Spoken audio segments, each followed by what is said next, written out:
Hello, kitchenettes. I am gonna get the hair did. I promise. Today I feel like I received confirmation on what I want to do with my life, where I want to go, and I'm excited because I want to put it into words. And I'm making this particular video because I promised.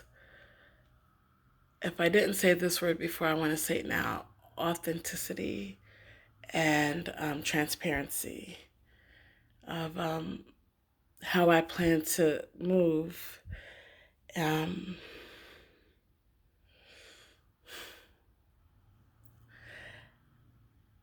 so, guys, I want this restaurant, I want this food truck, and as I look at what I want to create and how I want to do it, I see opportunities still present before me. And the law of attraction is just amazing that way, that what you're looking for finds you because you're attracting it. If I put bait in the ocean to catch a fish, I'd like to catch a fish. That's what I'm attracting.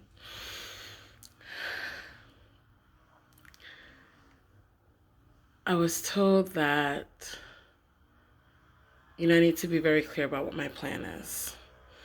And I promise you guys I'm working on like a real detailed, clear, in-depth plan. With the food truck, I know that the ones I was looking at, if brand new, is about 100,000. Then I can always do smaller scale. But then also looking at renting one or getting a used one being about 20,000, which is more realistic. But then you don't have the warranty on equipment, which might still bring you back up to that 100,000. For the restaurant, it's where I end up being able to rent first.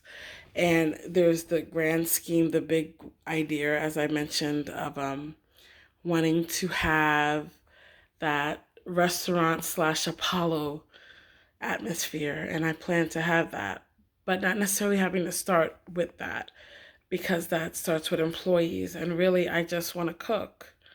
I really am in a place where I want to cook. I want my food, my love, my soul, my energy put out there and returned to me in a positive way. Probably not my soul. We should probably keep that. But and so that opportunity, rent is 5,000, and so I would want at least 3 months rent. So 3 times 5 is 15. But then I also account for cost of food and electricity and water. And when I had asked about that, that made it at least another 2,000.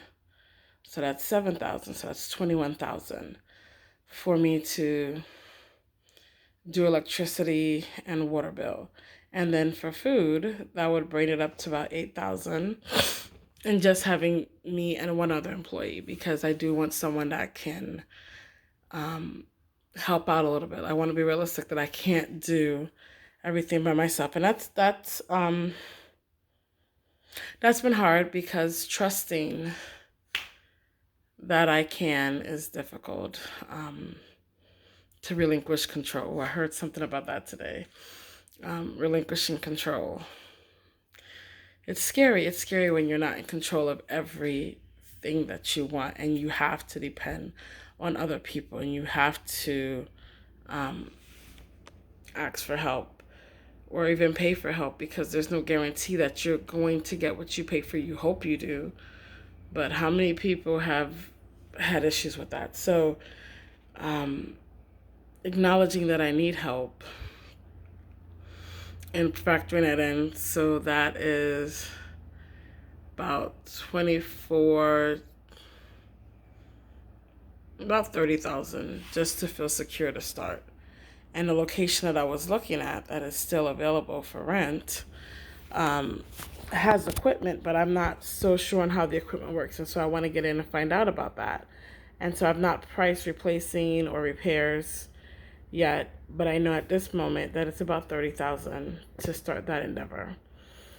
Um, the food truck was just the cost of getting the food truck, not getting licensed or anything like that, which we still have to do for the restaurant. So it's not that I don't have a starting place for a plan, because I do. It's just that it needs to be more in depth and more detailed.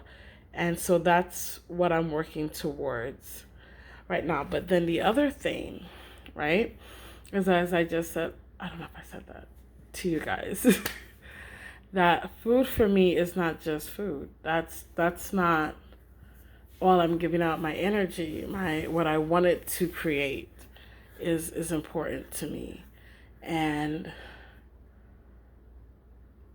food is a gateway to what I want to create. And that's a community, which if you've watched other videos, you'll see that's in there. I would like to have a self-sustaining community. And that might start with just an acre of land. And that's having a little farm that we can resource produce from, maybe milk, herbs, things like that.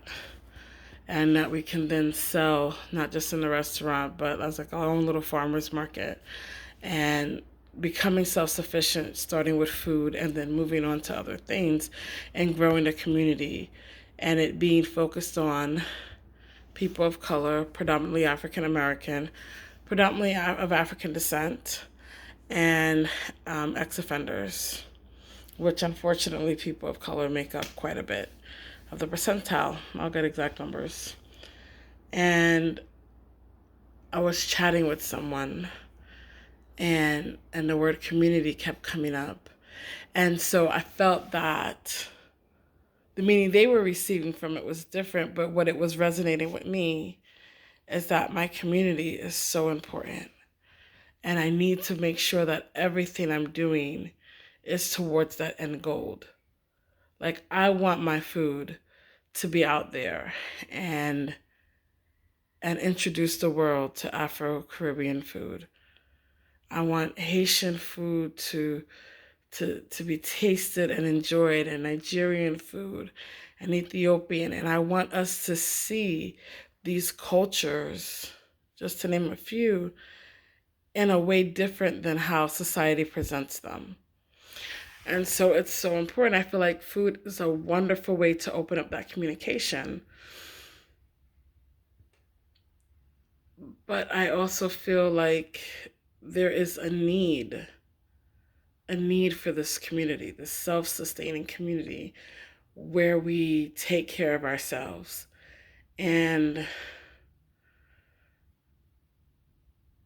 somehow everything I do needs to feed into that, because I feel like that is my ultimate goal. And in that, being an advocate for underprivileged nations and mental illness community. Prima. Phoenixes who rise from mental illness. I'll look up again.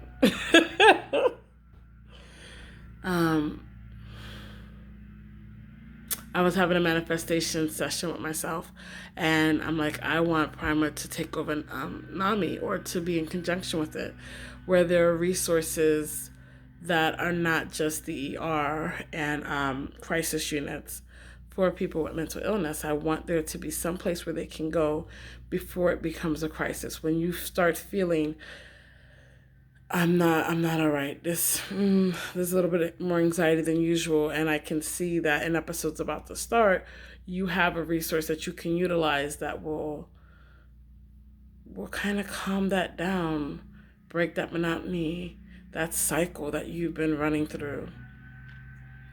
So this was just like a quick update, and I need to post this one and the other one. And as of yet, I'm going to post on Facebook and see if I got any orders for this week. And I will let you know how that works out.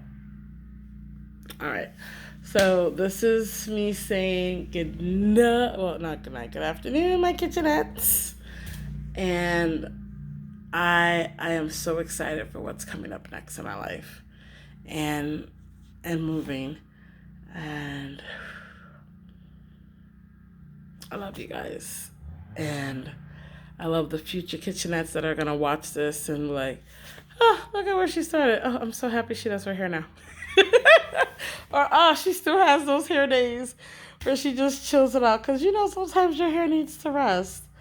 So,